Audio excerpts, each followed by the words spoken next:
राधे राधे प्रभु जी। जी जी मैं गगन कबीर अमृतसर से। सर मैं मार्च में अपने घर से भाग गया था मुंबई में। तो मुंबई घूमते घूमते मैंने सिद्धिविनायक टेम्पल देखा। तो उस एक मूर्ति में मैंने कई सारे देवी देवताओं को देखा। सही है। तो सर उसके बाद मेरे साथ जो अनुभव हुआ प्रभु, मैंने बोरीवली में अपना फ़ोन किसी बाथरूम में चार्ज लगा दिया। मैं नहा के वहाँ से निकला, पहुँचा मैं दादर, लेकिन मैं इतनी नींद में था मुझे स्टेशन याद नहीं रहा कि मैं किस स्टेशन पे था। दादर से मैं पूरा दिन भ्रमण करता रहा, पूरे प्रक्रिया करता रहा उसकी परिक्रमा। तो मुझे एक बांसुरी सुनाई दी बहुत भयंकर, जैसे कोई आपके साथ चालाकी कर रहा है कोई। मैंने उनके पास गया, मैं उनसे माफ़ी मांगी, मुझसे कोई गलती हुई तो मुझे माफ़ कीजिए। उसके बाद 12 नंबर प्लेटफॉर्म पे जैसे सारा दिन बंदा चलता है थक जाता है, मैं गिर गया। तीन साधु थे जो बैठे थे मेरी राइट साइड पे। मैं उनके पास गया उठ के, मैंने तीनों को माथा टेका। मैंने उनको कहा जी आज सारा दिन मेरे साथ ये हो रहा है। तो उन्होंने कहा हम पाठ कर रहे हैं, तुम आ जाओ 5 मिनट बाद। मैं 5 मिनट बाद आया। उनमें से एक जो ब्राह्मण थे उनके चेहरे पे बहुत तेज़ था प्रभु, इतना तेज़ कि जैसे कोई भगवान ही हो। जब मैं आया मैंने सिर्फ उनकी आंखों की ओर देखा, मैंने कोई सवाल नहीं किया और मैं नीचे बैठ गया, आसन का जप किया। जब मैंने आंखें खोली 1 मिनट में तो वो कोई भी नहीं वहाँ पे था। मैं इस जगह पे बैठा था, आंखें खुली तो मैं इधर था। और उसके बाद मैं 3 दिन मुंबई में पागलों की तरह घूमा हूँ बिना टी शर्ट के। मेरे सपने में एक ब्राह्मण आया, उसने मुझसे पूछा वो कौन थे। मैंने कहा जी आप ही के जैसे थे। उन्होंने अरदास की अब ये राधा राधा करता राधा रानी के चरणों का हो जाए प्रभु। उसके बाद बाबा प्रेमानंद महाराज जी आए। इन्होंने पूछा जो संत थे और जो राधा रानी है वो दोनों एक हैं। तो आज से 8 दिन पहले प्रेमानंद महाराज जी पूछते हैं अगर कोई माता पिता अपने बच्चे की बात नहीं सुनती तो उसे क्या करना चाहिए।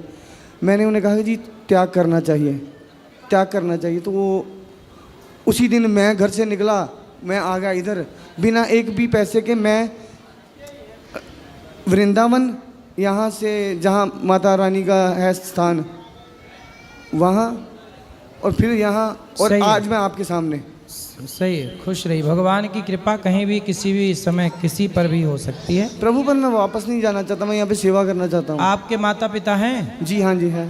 आपके भाई कितने हैं? हम दो भाई हैं, एक बहन है। तो आपके भाई बहन का विवाह हो गया? जी हाँ। आप सबसे बड़े हैं कि छोटे हैं? मैं सेंटर वाला हूँ। तो आप घर क्यों नहीं जाना चाहते? जी मेरा मन बस अब चाहता कि मैं भक्ति करूँ, सेवा करूँ। तो क्या घर में रह के भक्ति और सेवा नहीं हो सकती? हो सकती है सर, पर उस तरह मुझे भगवत प्राप्ति नहीं होगी। तो यहाँ हो जाएगी। हमारे घर में खुद का ही दारू का ठेका है, और मैं जब से मैं यहाँ आया हूँ मैं तब की छोड़ी है 8 दिन में, नहीं तो रोज़ तो आधा बोतल ऐसे। तो आपका खुद का दारू का ठेका है? जी हाँ है, तो गवर्नमेंट पर है हमारे पास। तो आप पीते हो शराब? जी पीता हूँ मैं, पीता था घर पे पर अब नहीं पीऊँगा। ठीक है, अच्छा है, भजन करो, संतों का संग करो। और आपका विवाह नहीं हुआ? नहीं जी। और सर मैंने भागवत गीता की कसम खाई है मैं कभी भी शादी नहीं करूँगा। क्यों? मर्जी है सर मेरी। वही तो पूछ रहे हैं, मर्जी है आपकी, पर क्यों? मर्जी ठीक है, आप ठीक कह रहे हैं, फिर भी बता दो हमें क्यों नहीं करना है, क्या दिक्कत है? सर जब एक बार किसी इंसान से भरोसा उठ जाता है तो दोबारा करना किसी इंसान के भी बस की बात नहीं। तो किससे भरोसा उठा आपका? किससे भरोसा उठा? ठीक हुई अपने थे कुछ। मतलब कोई लड़की आपको धोखा दे के चली गई? जी हाँ जी हाँ। उसी के गम में भटक रहे हो? सर 14-15 साल हो गए किसी से बात नहीं की। आप कितने साल के हो अभी? पता नहीं सर क्यों। अरे अभी आपकी आयु कितनी है, एज? मेरी होगी सर 29। 29 साल? जी। और आप 15 साल से प्यार कर रहे हो एक लड़की से? जी हाँ। तो जब आप 15 साल के थे, 14 साल के, तब से प्यार कर रहे हो?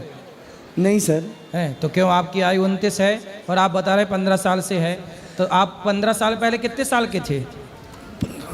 सर 15 का नहीं, 15 का कैसे हो गया? 18-14 की हुआ। हाँ 14 के थे। हाँ तो 14 साल से प्यार कर रहे हो। जब 14 साल की उम्र में आदमी, लड़का 14 साल की उम्र में कुछ नहीं समझता। अरे सर, आजकल तो बच्चे 7-8 साल के बच्चे को पूछो, वो भी कहेगा ये मेरी गर्लफ्रेंड है। मैं तो इस वजह से संन्यास लेना चाहता हूँ कि मैं नहीं ये सब देखना चाहता, और बस। तो आप तो देख चुके। हाँ जी, देख चुका हूँ, पर मैं नहीं। सही है, सही है। तो आप जिस लड़की से प्रेम करते थे वो कहाँ चली गई? सर उसकी शादी हो गई। तो आपने क्यों नहीं कर ली उससे शादी? अरे वादा उससे किया था, तो शादी किसी और से क्यों? हाँ नहीं, तो आप वो उसने आपसे क्यों नहीं की? उसने वादा नहीं किया था? सर उसके घर वाले नहीं माने। फिर आपके वो लिए? मुझसे 5 साल बड़ी थी। अच्छा, आपसे बड़ी थी? जी। तो बड़ी थी तो इसलिए आपने विवाह नहीं किया? उसने नहीं किया? उसने नहीं किया कि बच्चा है अभी? हैं? अरे सर, बड़ा तो हो ही जाऊंगा कभी ना कभी। तब से आप गाना गा रहे होंगे, दिल मेरा तोड़ दिया उसने। सर मैंने सर जी, मैंने एक श्लोक लिखा है भगवान शिव को समर्पित में। नमन कृतज्ञ प्राणी है वो शक्ति के स्वरूप को, हर कण में वो बसे अनेक नाम एक रूप को। वो शुरुआत है, वो अंत है, वो दिन है, वो रात, गुरबाणी में लिखी हुई वो हर एक बात। वह सर्व कला मंगला, कला के शीश देवता, वही विनाश काल, वही बस रहे हैं सब जगह। वे काल हैं, वे अकाल हैं, वे महाकाल हैं। उनसे प्रेम करके देखा उनकी मित्रता कमाल, उनसे प्रेम करके देखा उनकी मित्रता कमाल। सही है, सही है। आपको किसी लड़की से प्रेम हुआ और लड़की के बाद अब भगवान से प्रेम हो गया, अब आप सही हो गए। जी। पर ये बताइए कि लड़की ने आपको धोखा दिया कि नहीं? छोड़ो सर, क्यों किसी के बारे में कुछ बात करनी। तो वो मतलब आप अभी भी प्रेम करते हैं उससे? हाँ सर, करते हैं जी। तो और वो तो आपसे नहीं करती प्रेम? तो किसी के सर, उसके खुशी के लिए तो मैं कुछ भी करूँगा ना। नहीं, उसकी खुशी तो अच्छा, क्या है, ये वो अपने टाइटल पति के बनेगा साथ खुश है जी। वो तो अपने पति के साथ खुश है अब। सर इंडिया में प्यार का यही उसूल है, प्यार किसी और का, गर्लफ्रेंड किसी और की, तो शादी किसी और की।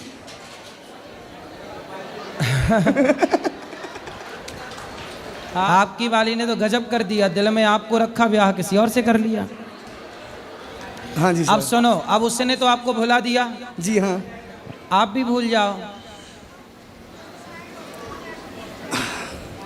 इस पे ना मैंने एक शेर लिखा था, आपको सुनाऊं? अरे शेर बकरी बाद में सुन लेंगे, वो सुन लो। पहले आप ये बताओ कि उसने आपको भुला दिया, अरे आप सर, भूलोगे कि नहीं? मेरी जब लास्ट टाइम उनके साथ बात हुई थी तो उन्होंने कहा था कि मैं कोई ऐसा दिन नहीं है आता जब मैं तुम्हें याद नहीं करती। तो बोले शादी काहे कर ली उससे फिर? वो घर वालों की मर्जी। तो अब आप ना धीरे धीरे